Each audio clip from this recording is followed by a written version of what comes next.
Reallyfe Street Stars. We in here with none other but the Don Chief. What it is, brother? Facts. OG out here, man. What's happening? Hey, man, now, you was just in here with your brother JJ a couple of a little rapper taste ago. Right. But now we finna get down to the real. Yeah, man. So, we finna forego all the bullshit, where you from and all that shit, cause everybody. Now, one thing, cause we have fans around the world. Okay. And I do want them to know, you know what I'm saying, West Dallas, man, the West Dallas Prince, man, Don Chief, where as far as the borders of West Dallas lie, in your opinion, as far as the real West Dallas? You know, we go, me personally, I mean, we stop at Singleton. You dig? Anything else after Singleton, you going over the bridge. You dig? And shit, Canada Drive going the other way. You dig? So once you go over the bridge, you turn into Inwood, which would take you into Arlington Park down there, but they kind of considered as West Dallas, but you know, we aligned, but they Arlington Park, but shit, Singleton. Man, tell them the earth is your turf. I mean, but we talking about the West though. We talking about West. We talking about the West. You know what I'm saying? Yeah. Once you go over that bridge, shit, you out of the West to us. You dig? Yeah. Once you go over that bridge. How hard is it to make it out the West? I mean, pretty much how as hard it is to make it out of any project. You know what I'm saying? It just, you know, the West ain't no different than South Dallas, East Dallas, you know, we all projects. It's just that West Dallas is, we just shit. We the smallest, you know. We was the biggest, once the biggest, but we became the smallest. But it's just like we little and we just, you know, shit. I don't know what, I can't tell you what it is, man. I can't. I mean, listen, man. They tried to kill us, man. We came up on lead, water. You did. We would test it. We would test it times. You did. Like our blood pump a little different. You know what I mean? Like shit. I mean, I can't tell you. You know, it's for you outsiders to tell a nigga. Man, with that being said, as far as the name Big Chief, as far as obtaining that name, I know there's a story behind it that goes back. Tell us about how that name came about. Hold on. First, wasn't it Big Chiefer? Yeah, Big Chief. I mean, Big Chiefer, Big Chief, whatever. I mean, it was Chief to me, but people put Chief on there, but I would probably say Chiefer sometime to rap, you know, but I didn't ever smoke, though. I didn't start smoking until, like, recently. I didn't smoke, like, doing my rapping, I never smoked nor drank, you know what I mean? That's dope. Yeah. That's dope. So, I mean, if I did, it was more or less like champagne or something, but nah, that was for my guys. Everything was for my guys. What was your mentality behind that as far as not smoking, not drinking? Because that's something that, of course, when it's around you, as far as the element you in, it takes something for you to tell yourself, nah, we ain't gonna be on that type of time.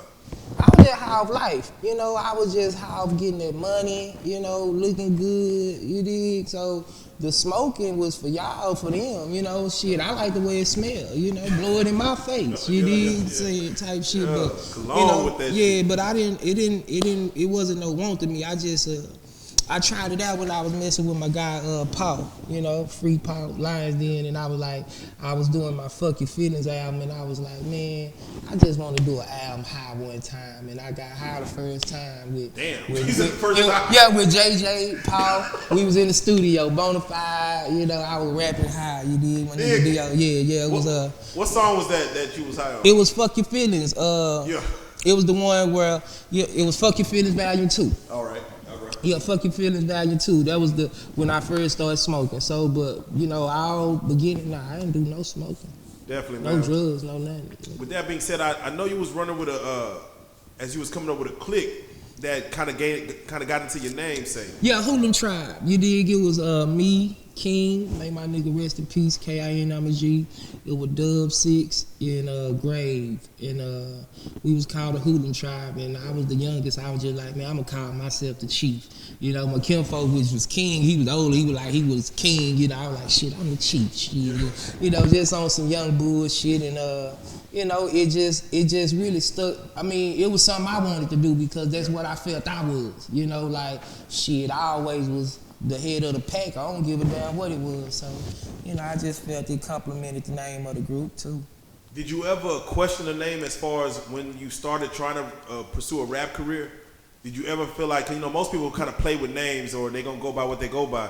Did you ever say, I'm gonna try to do a different name, or you just stuck on what you stuck? Nah. Once I got past KC, which was my initials, shit, Chief was what it was, you dig? Yeah, you know, Big Chief, it was good. You know, I was young, little chubby cat, you dig? It was just, you know, it fit me, you dig? It fit me. Man, who was one of your biggest supporters back when you was younger, man? Even before rap, as far as just wanted you to make it out the hood, wanted you to make it. Who was really behind you? Man, you know, my teachers. My teachers at school, they really, you know, they fuck with me. My middle school teachers, my science teachers, my high school teachers, they was like real supportive of me on like, shit, they bought my CDs and, you know, they never tripped when I told them I wanted to be a rapper. They were like, shit, cool. So, you know, my teachers, you know, on some surprise shit, you dig? But, you know, shit, for the most part, the people, you know, the people in the hood, you know, the hood, they hated a little bit, but they didn't really know that hate was really motivate, you know what I'm saying? Like, you know, the hood was what it was, because that was the first place I felt the love from, you dig? Definitely. Yeah, that was the first place I felt the love from, man. Man, I wanna go back through there, man, as far as, you know, this is Real Life Street Stars, and you know, you've been and you are the definition of a street star. But you have to kind of see the streets before you get that name and that mentality and that aura around you. Right. How was it for you as far as from school life to the streets coming up, as far as what was in your life at that time? Who was around you, people around you, either family members or friends or OGs, whatever? Who was around you that showed you that street part of shit?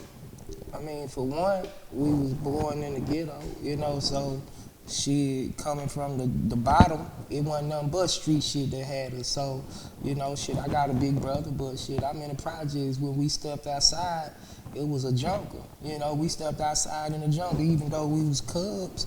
You dig? You know, we as I look at it, you know, we was in the jungle, and you know, we had to look at things and we mimic what we saw. You know what I'm saying? So it was people before a nigga, but I was like, you know, I also was motivated by what I saw on TV too, you know, so I was a fan of Michael Jackson, Michael Jordan, and, you know, shit like that there, so I'm like, shit, I wanna be like that. So when I went outside, I didn't really get detoured by what I saw outside because I was already captivated by what I saw on TV, you dig?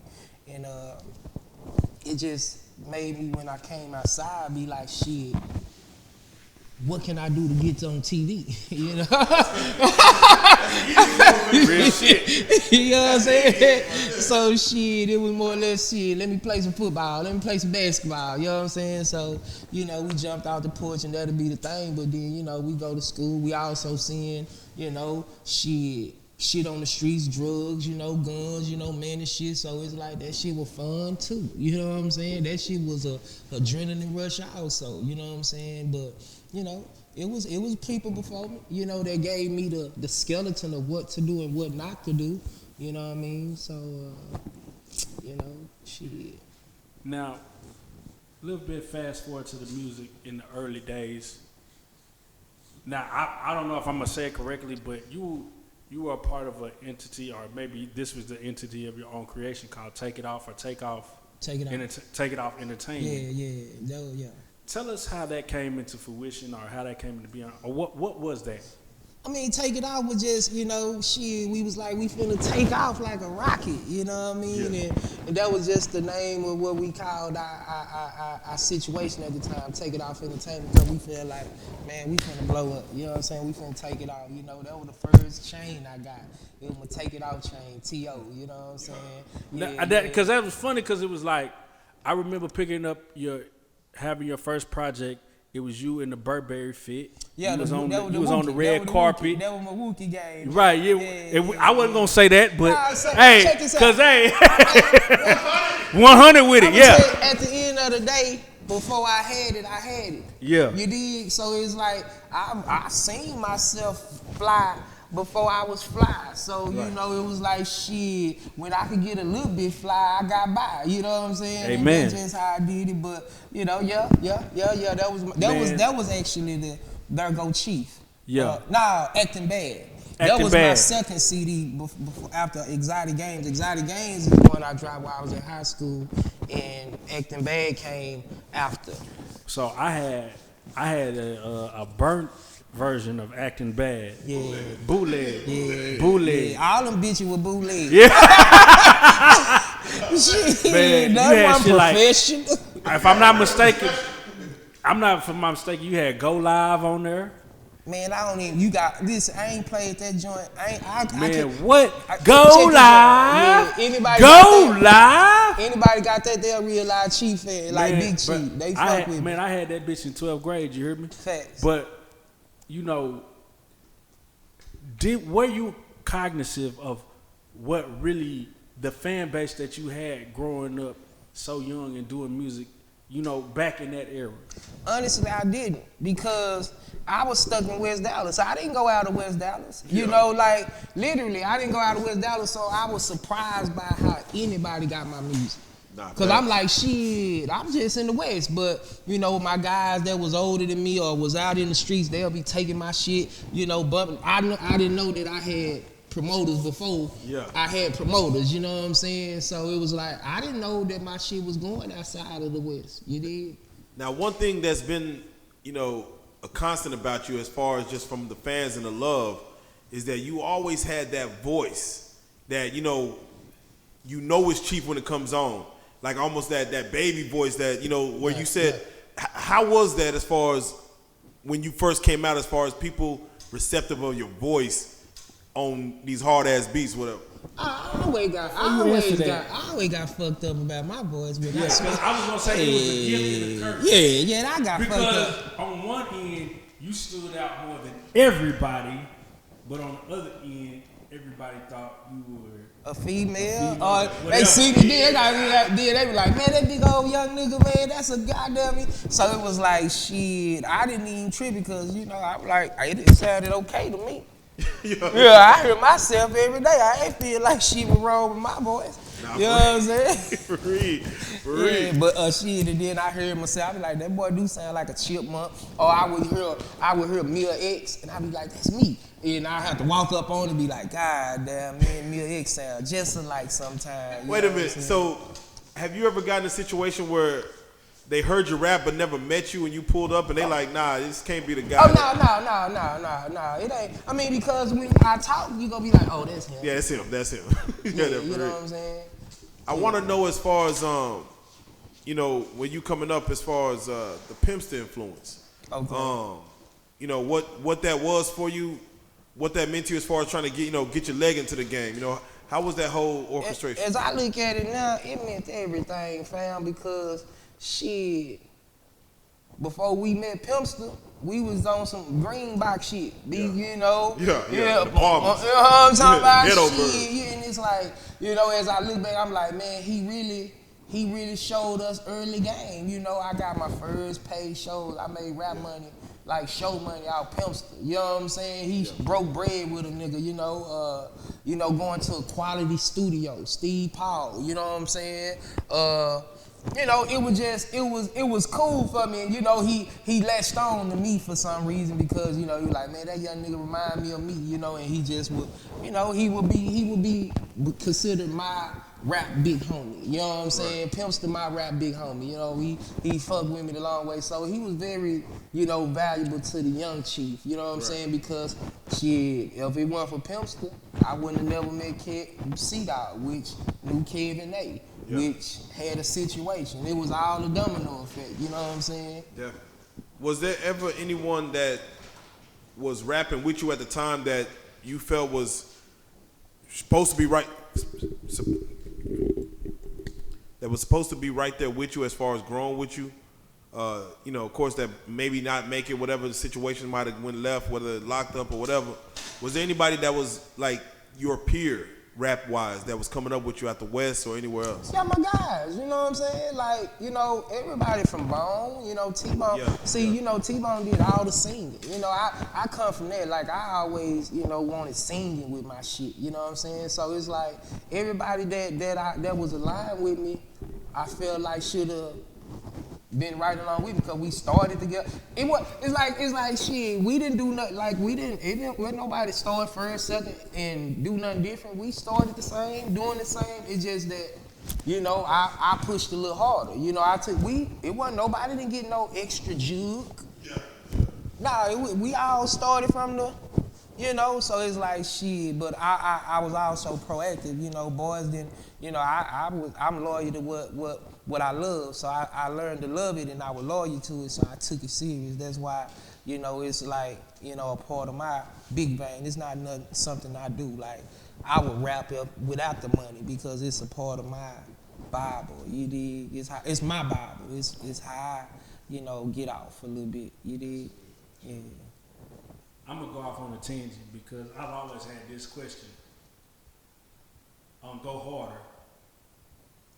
You have a verse in there that say, "My cousin turned his back and he hurt my heart." Right. And I always wondered, damn, what is he talking about? What was that situation? What makes you? What did you go through with a family member that hurt you like that? You know what I'm saying? I mean. And you don't have to get all the way. I mean, it was just in a sense of like shit. It was just something that happened that I wouldn't expect, you know what I'm saying, coming from, you know, blood. Some, you know, we got same grandmama, nigga. We, you know, shit. It was just, you know, and that what hurt when you put expectations on something. We tend to put expectations on family members and things like that, and it's like, you know, when something unexpected happened that you don't expect, it's like, you know, it will let you down. So it was just a situation where, you know, I mean, it's something I wouldn't do, you know what I'm saying? Right. I wouldn't do, you know, that's just what it is. We done lived past it and everything, but it's just, you know, it was just something that happened at that time. And shit, it is what it is. And so that leads to my next question. How easy or how difficult is it to rectify and heal from a situation dealing with a family member? Is that something that can be done or in Chief's life, or is that something that can't be done? No, it's been done. It's go because, I mean, you know, it's crazy, but I done had family members that treated me like I wasn't family. You know what I'm saying? So, you know, at the end of the day, it's just like, you know, I take it as a lesson. So, you know, we lived through it, you know what I mean? Now, don't get me wrong, I don't forget shit. No, I don't forget the motherfucking thing, you dig? You know, I might turn the other cheek because I'm a cool nigga, you know, I don't sweat that shit, you know, less stress is best, so, but I'm gonna goddamn me forever remember, so, you know, don't take the smile and the love just like, I'ma still show love because it's just my nature, but I just know better, so, you know, and that's how I get past that, that's how I live a life like a lot less stress because, you know, I just let that shit roll off like water. How much does Don Chief spend on haircuts? Oh. Best of the best. Yeah, my shit. Say, I see you, nigga. Say, I see you boys over there about to throw up and puke and shit. I be telling people to keep trash cans around whenever I come around, you know, just in case an accident happen, you dig? But, you know, I be spending a honey bun, you know, shit. Damn, man. You know, shout out to your barber. You know, I get 2 or 3 haircuts a time. There go one of my barbers over there. You know, so I get a couple of them a week. You know what I'm saying? So it just depends on when it's work time. You know what I'm saying? Stay ready. You ain't got to get ready, man. God damn it, I ain't got to try too hard. This shit here in me, not on me. There you go. Now you were speaking on family, man. I do want to, you know, give time to, you know, give credit to the DJs throughout the years that helped out your career, man. Because you know this spans decades, and you know, I definitely want to, you know, shout out DJ Dip, you know, RP DJ Dip. Facts. You know, DJ. We got a lot of them. We got drop. See, you got, you know, we got a lot. See, but it just can't be that way because, you know, I come from where it was structured. Facts. You know what I'm saying? Facts. So you had the Definition DJ, you had the Go DJs, and Definition DJ with Dallas based pretty much. You know what I'm saying? And They all fuck with a nigga. You know, they grown men now, they the big homies now, but they all fuck with a nigga. That's the reason, you know, it helped it solidify a nigga in the music game, you know what I'm saying? Did you ever have to do the DJ, the work the DJ? Hey, I had got into it with the DJ. Man, you got into it with the DJ. Nah, man. That's real. Now talk about it. No, me and Drop. The whole definition DJ. Right, he's pretty much. Listen. And if you don't know who Drop is, big ass yellow nigga with braids. Nah, it don't finna fuck you up. I'm finna fuck you up. One of my left hand mans was his brother. That's his little brother. Drop is his little brother. And it's crazy, but my little cousin, he out of the Grove, Young Greedy. He called me. We was heading to the Texas Relays. Yeah. We heading to the Texas Relays. Shout out 6'3". And goddamn me, my little cousin called me. He say, "Big cuz, man, that nigga Drop got this big old van. I tried to get that nigga one of your posters. That nigga say he ain't got no room." I was like, "Yeah." He was like, "So big cuz." He say, "Shit." He said he didn't have no room. I'm like, "Bro, you got a big old van. You got everybody else shit in the back of there. You say you fuck with my kinfolk. Did you put the poster in there?" That nigga say he had put it in there. So my little cousin picked up a brick. Nigga. And bust his window. Fuck the whole trip. Bust his window, so he called me. Everybody called me. "Man, your little cuz," he talking about he can go shoot my little cuz. I was like, he go out to shoot my little cuz, cause he ain't, you see, he just put a brick through your shit in front of you, nigga. He ain't boring that shit, you know what I'm saying? But they were calling me like I told him to do it. Man. It wasn't that I told you. He felt disrespected because he say you fuck with him. He know you fuck me. He asked you to put this Big Chief poster in your Dallas Drop van, and you say you don't have no room. So my cousin bust his shit out with a brick, and they was going back, and it was a whole hula. So when I come back, you know, they blackball. You know, Chief blackball. We ain't playing no more Chief.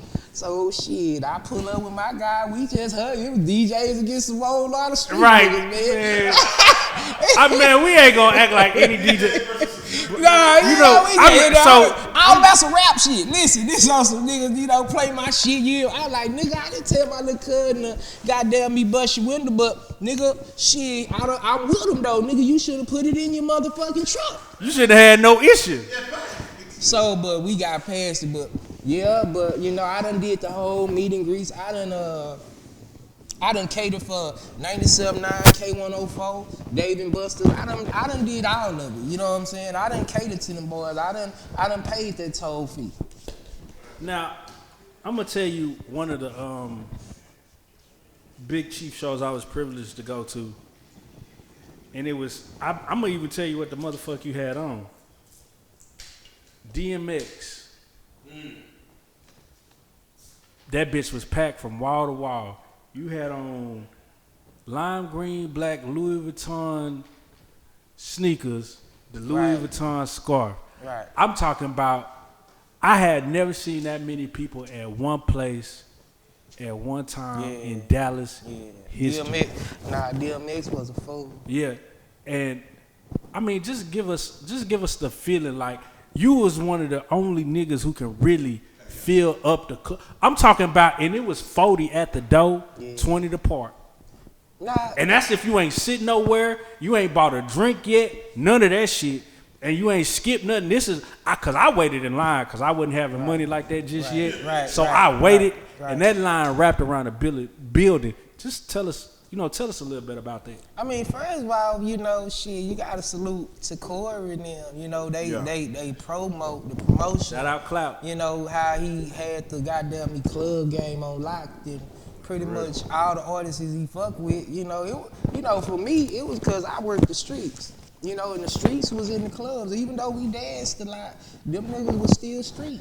You know what I mean? So, you know, shit, with me working the streets, it just, you know, shit, it was a beautiful sight to be a local cat, to have that kind of love. Like, shit, they treat me like I was on TV type shit. You know what I'm saying? But I'm a project nigga. You can pull up and come get served out the door. Nah, says steal. You know what I mean? But you know, shit, you know, a nigga go to the club later on that night, it's like, we ain't never seen this boy before. You know, and that was just like, you know, shit, that was a high in itself, you dig? Yeah, and I do want to, go through there because, again, you being the only one probably in Dallas at the time that was able to pack out clubs. I remember like Beamer's Don Chief show wasn't nobody else seen it before. You had the catalog to kind of go through that. I'm just curious as far as what was always your mentality as far as building such a catalog with not only the Eat Greedy movements but all the mixtapes going forward and albums. Like what is the monster in your brain telling you like to just keep staying in there, keep cooking that shit up? I mean, I come from the street, so my thought process when I hustled was I didn't want no money. Long as I had product, that was money. So every dollar that I got to be able to spend, I would just spend it back onto me. You know what I'm saying? Because I'm like, shit, if I got 1,000 CDs, that's $10,000. You know what I'm saying? And I'm like, shit, in the same way in the street, I got 1,000 pounds, that's, I can, I just calculated numbers. So it was more or less so like, shit, I just was like, ain't no better feeling it. I mean, ain't nothing like buying dope, buying good dope. If you got some more good dope, they go buy some more. You know what I'm saying? So as long as you keep coming with that good dope, then, you ain't gonna never run out of money. You know what I'm saying? So it's like, shit, I just told myself, keep coming with that good dope, and you'll forever have action and money. So, that was just my philosophy. So I'm more or less, let me keep on pushing it out. You know what I'm saying? And, the more dope I push out, the more I'm gonna keep them hooked. You know what I mean? Now, there was always a lot of speculation. We'll talk about that after this, because it's always been funny to me. But you always had a lot of jewelry, a lot of watches, bracelets, rings, all that shit. And it seemed like it was just gone, or you toned it down or whatever. You was just regular. So where did the 1,000 grams go? What happened to all that? 1,000 grams? Man, I got them, I traded it in. You know what I'm saying? And when I started messing with my guy Ali, when he first came in. I traded it in, and just started doing the other shit, when the black diamonds and so I just got caught up in the transition of what everything else was going. So I just traded it. Early on, what was one of your favorite pieces as far as just the one that you put on that you I mean, it was more or less just the change period, just the links and the grams and how heavy it was, like I was more on that. Boys was thought I was talking about dope. Now I was talking about the shit around my neck. Not bad. You know what I mean? And that was all the pieces was just something a nigga was just doing because it was just, a part of the, what a nigga want to do. Man, so what are your thoughts now when you see with these young rappers, man, like chains being passed around? I mean, you come from a different era. Right. What are your thoughts when you see like that rah-rah going on and whatnot? I mean, for one, I didn't do it because, I did it because it was like, it's a part of the wardrobe. It ain't nothing a nigga goddamn me. It didn't make a nigga like, they didn't support me because I had a chain. They didn't buy my music because I had a watch, a ring. You know what I'm saying? That just added on to that just complimented what I was goddamn me selling. So it was more or less like, it just was a part of the wardrobe. Like nowadays, boys get a chain and think they platinum. You know what I'm saying? More or less, they feel like they successful if they jewelry game is up to par. And I'm like, man, that ain't nothing that ain't really nothing, a nigga have to just keep gloating about. You know what I'm saying? Like, if it is what it is, it's gonna speak for itself. You know what I'm saying? Facts, definitely, man. And again, I'm glad we're having this conversation because these are things that even I always want to just experiences in your lifetime. Coming from West Dallas, not being able to get too far out of that area, and then almost being able to travel wherever you want to travel, man. Doing shows and whatnot. What was one of probably the oldest places you've been that just might have took you by surprise or something? Either a show you did or just a place you went to where like, damn. Man, Racine, Wisconsin. That's real. Listen, Racine, Wisconsin, man. This is what I just said, Racine, Wisconsin. Yeah. Me and Corey went, white boy Corey, me and Vanilla Chocolate, but Karan Butler flew me out, who played for the Mavericks. He a Chief fan.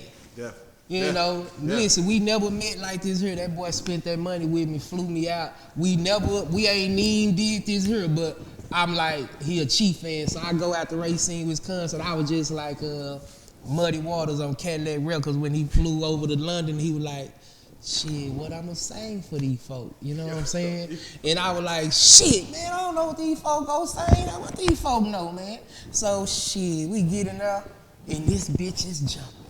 Number Midwest, Honey, Chicago, Milwaukee. I'm talking about this bitch is jumping with niggas like me and you, right? Yeah. And I'm in there, you know, I'm in my custom shit, you know what I'm saying? Some exclusive game shit, you know what I'm saying, that I got. So I'm customizing, out of the blue, people started walking up to me. And they had blank CDs. And they were like, hey, man, I got your volume so-and-so. I turned everybody on to it. And I was like, okay, cool. But, you know, they got blank CDs and they just like, you know, burnt CDs with volume 5, volume 6. He said they blank though. They about to. This is when the Triple D anthem came out. So, you know, this is, you know, right before social media still wasn't jumping. Right. Man, tell me why I grabbed that motherfucking mic. Every song from Precious. I'm talking about them people was saying that shit word for word. I'm talking about I'm waiting in Racine, Wisconsin. Racine, Wisconsin. That nigga Karan Butler got on the mic and say, Chief, nigga, I told you my city fuck with you. I dropped that Triple D. Nigga, they were acting like they was from Dallas. Man. About 800, 900 motherfuckers in that bitch. I'm talking about everybody coming up to me. And they whole thing was, they was wanting to tell me that they was the first one to put somebody on to me, you know what I'm saying? So that was the whole thing. They was just like, hey man, I'm the first one to put everybody on to you out here. I was like, man, that shit crazy. That's real. Damn, that's real, man. For real, man. Yeah. Hopefully there's some footage floating around of that. Man, I got fans, they be like, you know, because they follow me on down when social media started coming, like, hey, you remember you came to Racine, Wisconsin? Yeah, I got plenty, I got some love in that Midwest. How the fuck did you lose your page, though? Oh, man, I got cyberbullet. I got cyberbullet, man. I was on that good weed. Somebody told you we could get you verified. I got cyberbullet, man, and shit, I had said, damn. And I got extorted. Damn. Oh, they trying to come? I gave them $1 they asked for it. Oh, you lucky then, because usually... Nah, listen, but they didn't give me shit back. Oh, okay. Nah, I lost it. That's why I lost that bitch. I just had charged it to the game, and I was like, man, this fucked up, right? How much was they like, hey, throw me what, a little 300, little. Oh, listen. Oh, say, I'm going to tell you how smooth the cat was, right? The nigga let me get back in my page one final time, right? He said, I'm going to go on and bless your game, OG. You a good guy. Your shit jumping, fam. This is how he talking to me. He said, your shit jumping, man. Them people fuck with you, fam. I tell you what, I'm going to let you get back in your shit. I got back in there. That nigga say, send me 4 more hundred. I cashed out the 4 more hundred. That nigga hung up. Hey man, but it's crazy. Bro, I say, man, I couldn't do nothing but laugh. As I was sending them the money, I was like, man, I'm over here getting juiced like a bitch. Man, you know, it's ironic. Man, as I was sending them every cash app, it was so crazy. Them kept on giving the money back, right? I was like, it's coming back to me. He was like, hold on. I was just getting finessed out of that cash, man. It's funny. So do you have your shit? I got my shit back. Thanks to my guy, man. My guy came, an angel out of heaven. You know what I'm saying? My guy came and man, he been working overtime. Cause I charged it to the game. People done got burnt. Some young lady called me all kind of names, and I was like, she said, you lost the Fed, and I was like, that wasn't even me, man. And I couldn't even say nothing. And you know, I started the Dunn Chief, aka Big Chief. You know what I'm saying? So, you know, I had to start a new one, but my guy came through. He worked without me even having to ask it, man. Shit. You know, the man, cause there's some real hackers out there. That nigga. You ain't even gotta talk about it cause we know. Hey brother, you know how many times they tried to take that Street Star page? Yeah, I got cyberbullied, man, and I apologize to if anybody watching, to anybody who got, you know, text, you know, shit, that wasn't me, you know, and I'm showing a little love. So my question was, or is, what would you do to the hacker, the scammer who took your page if you had it, if he was right here right now? You know what? Cause I told him, as I respect it, fam. I I gave it to him. He didn't jack me. He asked for the money, and I gave it to him. It's funny. He asked for the shit. I was just tripping, just on that weed, on that good weed too, man. Man, it's ironic. It's ironic shit, because man. you know I had a rough 2 weeks. nigga said nah, for real. I had a rough 2 weeks. Nah, but it's a blessing Had a that rough you couple recovered, weeks, because I ain't gonna lie to you. When you get that page took, that hoe took. Man, my guy said, he said, man, they left one thing out. And that was it. That was it.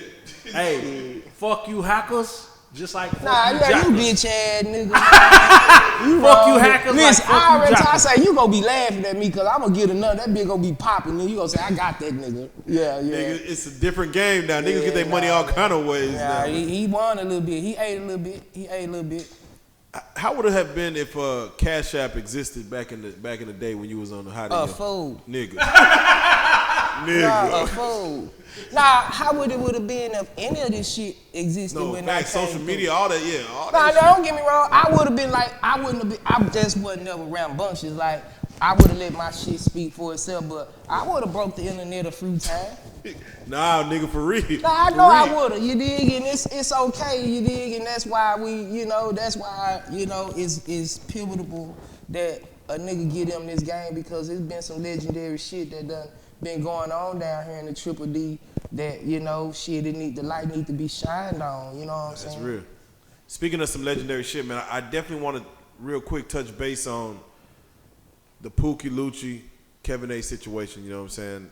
The half-stepping, just that whole, like, what was that supposed to be for you as far as you coming into that situation with not only the track, but just, you dealing with Kevin A and just what was that for you going into it? What was the plan? I mean, honestly, that was my shot. Like I looked at it as my shot because them boys had a deal. They was signed. They had a whole situation. They had the machine. And I knew that. I was local. You know what I'm saying? I was underground. I was coming from hand-to-hand combat. So with that being said, it's like, shit, when I looked at that opportunity, my Hulu tried cats was like, dang, you know what I'm saying? But they knew like, shit, bro, get on, we get on, you know what I'm saying? So they pushed it on, so it was like, I was looking at, and that was my approach. That's why I was so proactive. That's why I let my independency show, you know what I'm saying? Like, nah, I don't get no handouts. I come from I had to work for this, you know what I'm saying? So that was my approach. So, that's why a little bit, when we first met, I was a little bit more standoffish because I was like, we raised different, like we came doing it different. I'm looking at y'all like, shit, house niggas. I'm a field nigga, you know what I'm saying? Yeah. So it's like, shit, my approach was like, shit, I gotta prove myself. I gotta, so yeah, I already knew I had to look a certain way and this and the way I took, cause I'm like, shit, nigga, you niggas on the radio and this and that, like, y'all don't, if I can, that's me. Boy, if I can, shit. So when I got in that action, it's just like, and that's been my situation all through my career. I done bumped into your Jim Joneses, your Rosses. Like, shit, it's like, boy, didn't want to pass me that rock. You can't play with me because it's like, shit, we can't play with him. He got to have his own team. No, facts.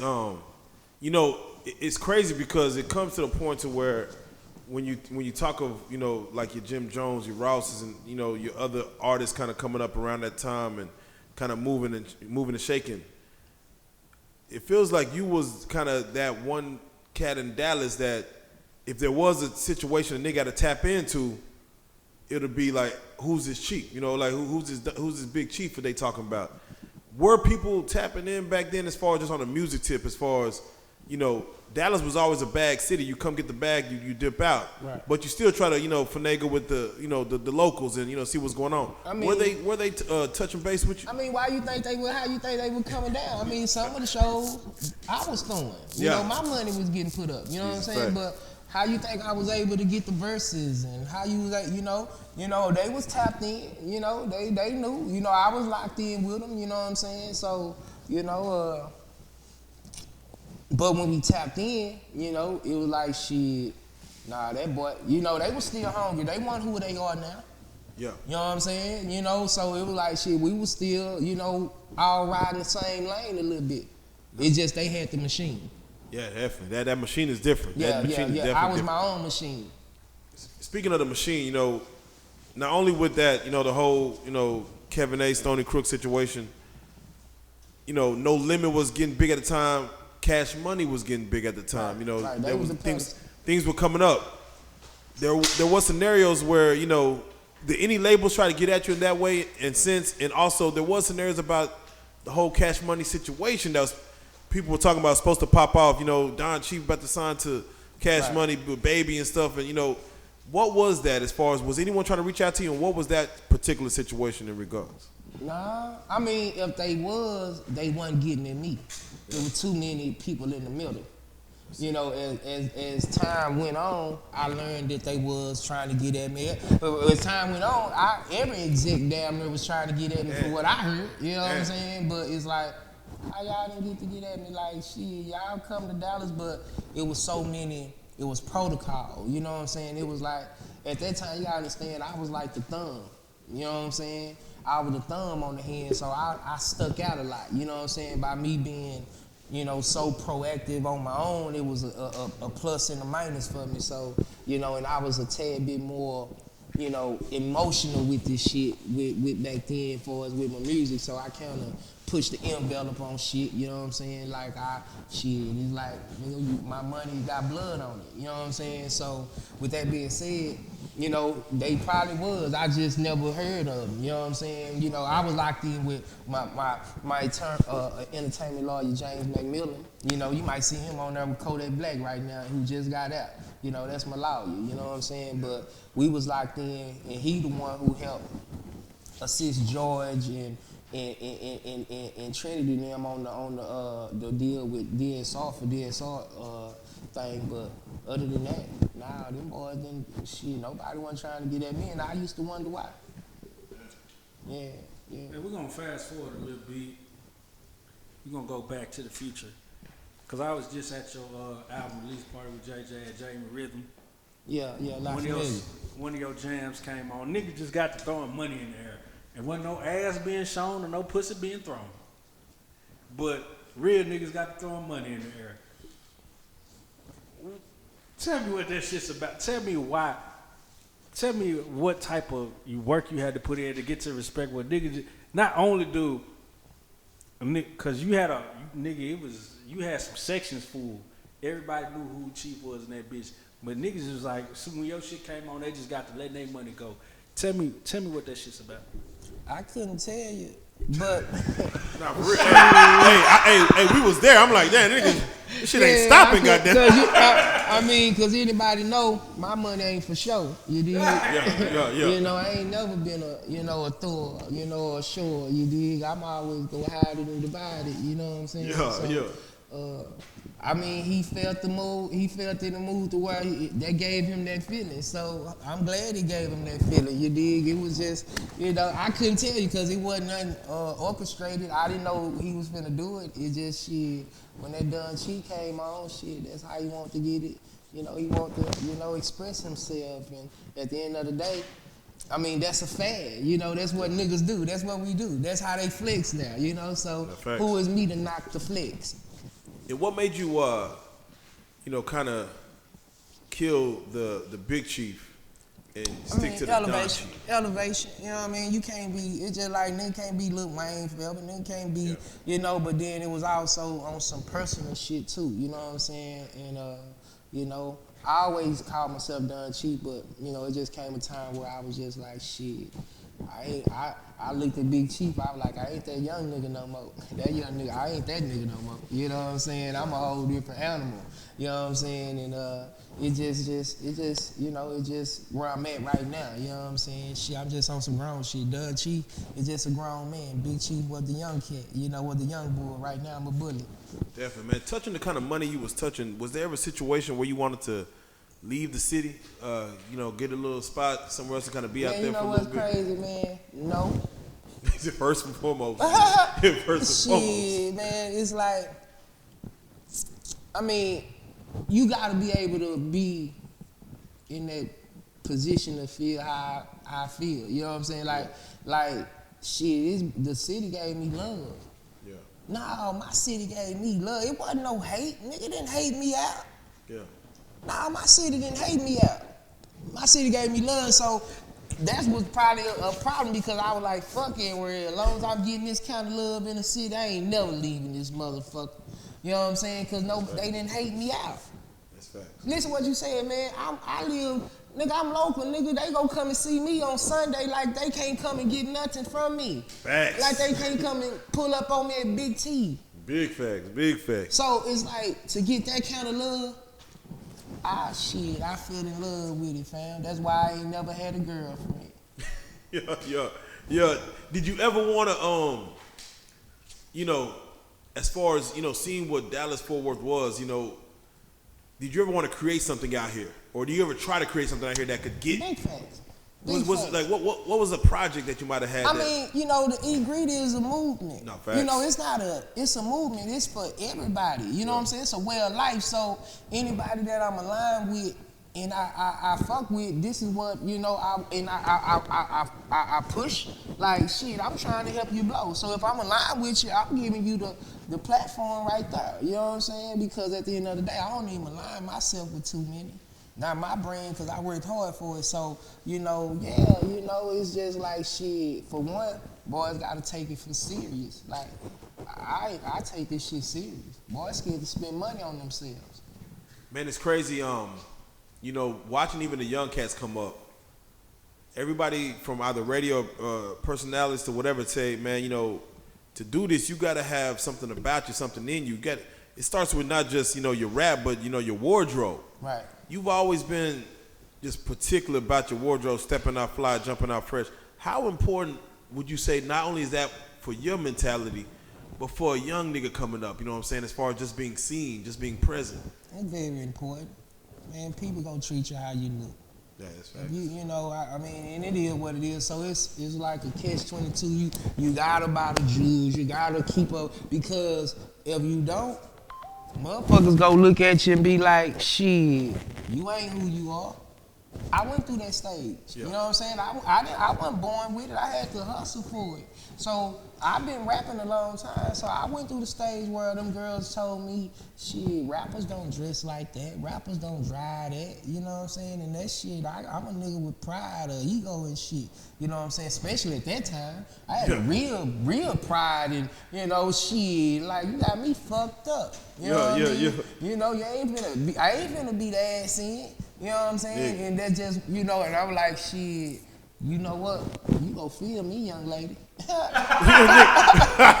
I'm saying? What was one of your designers that you just, you know, whether Versace, whether Louis, Gucci, whatever, what was one of the designers that you just said, man, you know, you know, this is one of my brands I go to. Man, you know what? Me and Louis, like, my guy was Ben. So all the accessories and the shoe, like, they used to just keep me shit in the back. You know what I'm saying? They called me and let me know, hey, Chief, we got the new stuff in. You know what I'm saying? You know, Louis, you know, Gucci was more, I was like, that everybody wearing that shit. You know, it's more, you know, I need niggas spend a little bit more, couple dollars, you know what I'm saying, to come fuck with me a little bit. So it's like, shit. That was it, but I was custom, you know what I'm saying? I was more custom, so, you know, while everybody doing exclusive game now, you know, I was using them in 05, 06, 07, 08, so all the, you know, the custom shit that I was wearing, he did that. Just like, you know, you seeing him, how he doing it now, he just done elevated his game and everything, but that's where I got the unique style from, you know what I'm saying? Because I was getting what I wanted, you know what I'm saying? You couldn't go to the store and get it. That's facts. And real quick, I want to ask you, as far as just cars you was driving, what was one of your favorite cars that you was able to pull out and bust out on them? You know what I'm saying? Just one of your favorite experiences, just to pull up in that thing there. I mean, you know, that Bentley was that street. It's fame. Early on too. yeah, it was just that street fame. So it's like, you know, I didn't know what the Maserati was. I was like, man, this bitch jerking and shit, all this old shit. You know what I'm saying? And the Range Rovers, before people was like, I had the Range Rovers, the Hummers, you know what I'm saying? And that shit was cool, but that big dog, it was just something about it. I mean, cause, you know, that's Jay, you know, that's what we played on the games, you know what I'm saying? So it's like shit. And before I had them, it was a couple guys had pulled through, My guy G Gov, he was pushing. He and, had that it money was, green Bentley. And my other guy, they not from here. You know, they was out of town. You know what I'm saying? But you know, they were pushing the boy. But you know, it was like shit. When I pulled out that guy, it was black. I pulled out my black one. It was black. It wasn't, and then it wasn't painted. So it was the black on black. Yeah, it was the coupe, man. And my guy brought it to me, and I was like, man, look at that bitch. You know what I'm saying? That bitch looked like a cockpit in there. It was like, you know, cause it was like, man, at the end of the day, I mean, as I look back on it, it was a fool. Nah, it was a fool. Hold on. Did you drive that bitch through the West though? Nah, it was parked in that bitch. It was parked in that bitch, and I told you my experience. The police came and stopped, and they was like, what is this doing parked out here? Like, this costs more than the whole projects and all this shit. And my guy came home from college, and he was getting his one of them degrees where he could be a police officer. So, and he went out there talking that old college shit, like, what y'all doing? And then they turned it and was like, man, we just want to, you know, like it. They just thought, it was like, man, you know, and I was like, y'all don't know, it could be a pro ball player in here, anything, you know what I'm saying? But, yeah, they tried to open that bitch, you know what I'm saying? And, you know, just the hood love, you know, come on, man. It was like, come on, we ain't seen that shit. You know, nigga ain't seen that shit in no projects. We ain't, nigga pulling up. Nah, man. You gotta understand, I went from a Dodge Dynasty in that parking lot to a Bentley, man. That's some real shit. Nah, I'm gonna tell you what I respected the most. He had all them shits, but anytime you could catch him driving the rap Jeep with his shit in it. Yeah. Everything getting to motherfucking work, nigga. Listen, everything got that dope in it. You know what I mean? That's how I sold the most CDs, is when I would pop in the trunk. You know, it was more or less, boys want to just get up on me just to see the car. They go spend that 30 or 40 just to get up on me. That's facts. Man, as far as just for your city, man, you know, you didn't see some errors, man, as far as, you know, during the Pookie Lucci days, you know, the Boogie era came through. Shit after that, you know, the trap era came about, you know, the Dallas-Fort Worth, you know, everything that's going on now and stuff.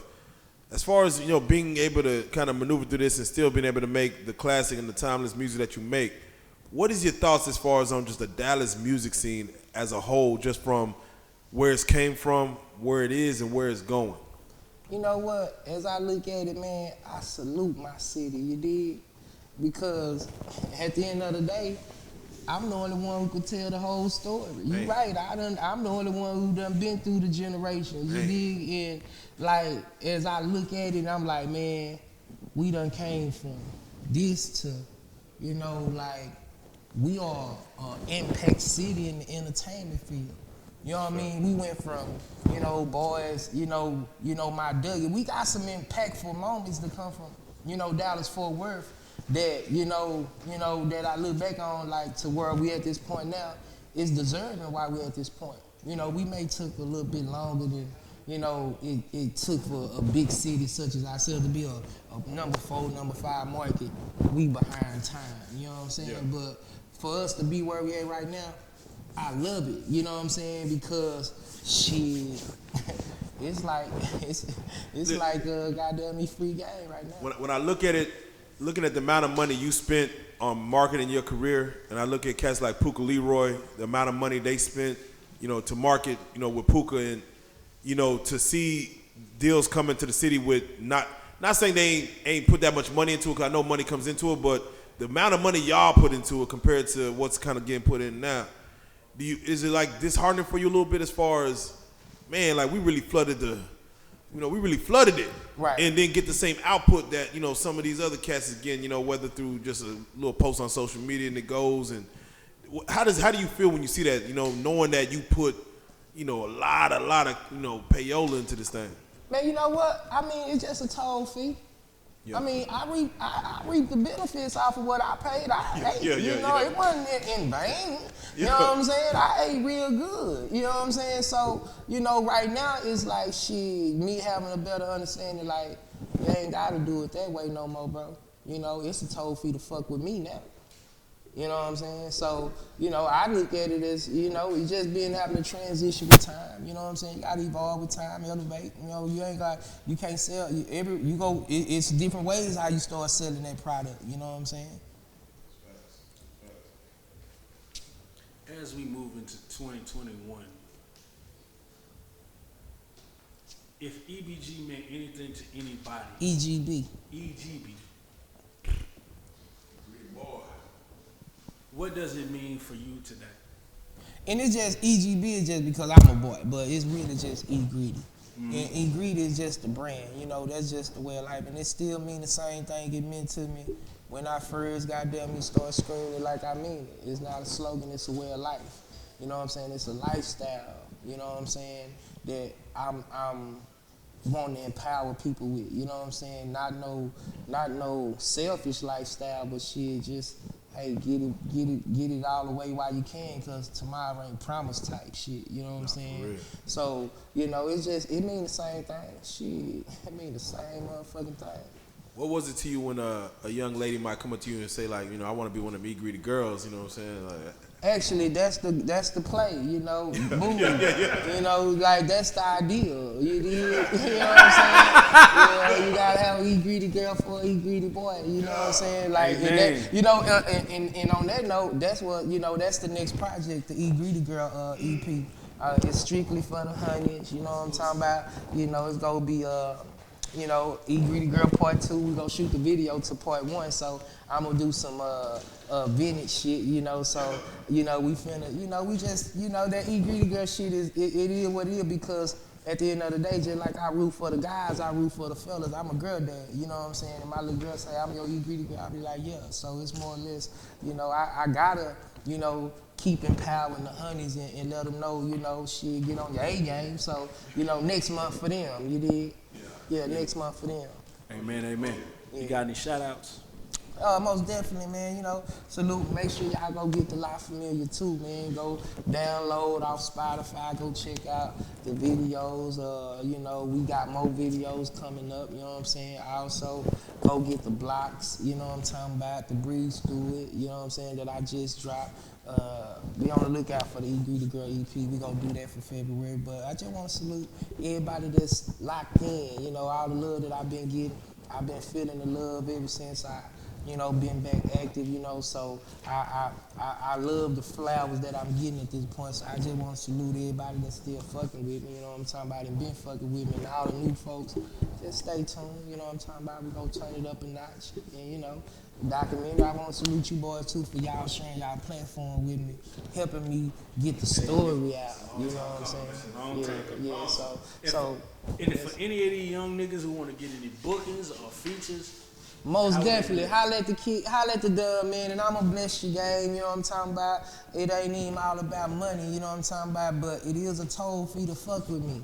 Don't get it twisted, you know what I mean? And it's not nothing to be rude, you know what I mean? But, you know, shit, show me and I show you. You know, that's how it go, you know what I'm saying? Hey, man, we got the Don in the motherfucking building, man. Yeah. Salute. Also, I got my new situation with my godson records, you know what I'm talking about? I got a couple things going.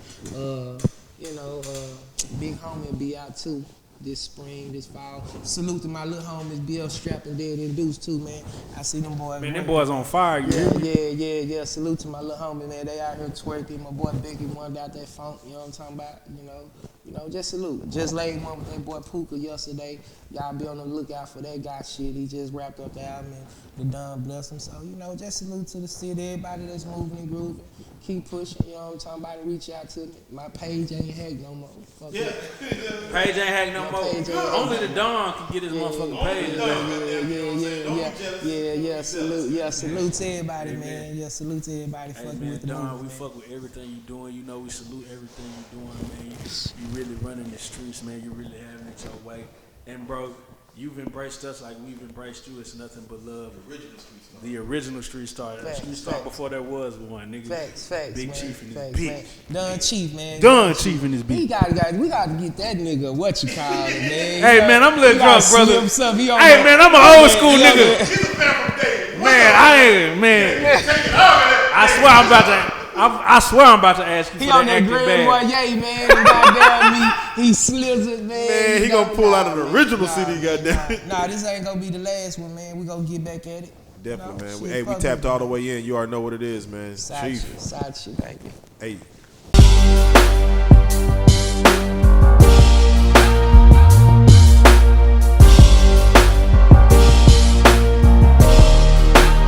Shout out Reallyfe Street Starz, nigga.